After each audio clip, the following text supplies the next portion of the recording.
अब शिक्षिकाले बच्चालाई राम्रो बानी कसरी सिकाउने भन्ने उपाय बताउनुहुन्छ। बच्चालाई कराएर होइन, सही तरिकाले सिकाउनुपर्छ। नियम र माया दुवै चाहिन्छ। बच्चालाई स्पष्ट नियम चाहिन्छ। घरमा सानो नियम बनाउनुहोस्, जस्तै स्कुलबाट आएपछि खाना, त्यसपछि आराम अनि गृह कार्य।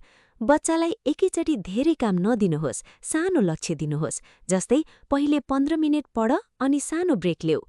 राम्रो काम गरेपछि प्रशंसा गर्नुहोस्, भन्नुहोस्, साबास आर्यन, आज तिमी आफै पढ्यौ। रिवार्ड चार्ट पनि बनाउन सक्नुहुन्छ। 5 दिन राम्रो गरेपछि सानो इनाम दिनुहोस्। इनाम पैसा मात्र होइन, खेल्ने समय, प्रशंसा र माया पनि हुन सक्छ। सबैभन्दा महत्त्वपूर्ण कुरा, तपाईहरू आफै शान्त र नियमित हुनुहोस्। बच्चाले हेरेर सिक्छ। अब आमाबुवाले शिक्षिकाको सुझाव बुझ्नुभयो।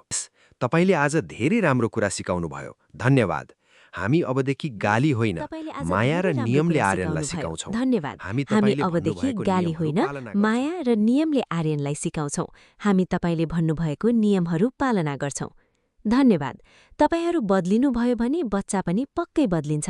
जब घरमा माया, जब घरमा माया, नियम र समझ हुन्छ, बच्चाको भविष्य उज्यालो हुन्छ।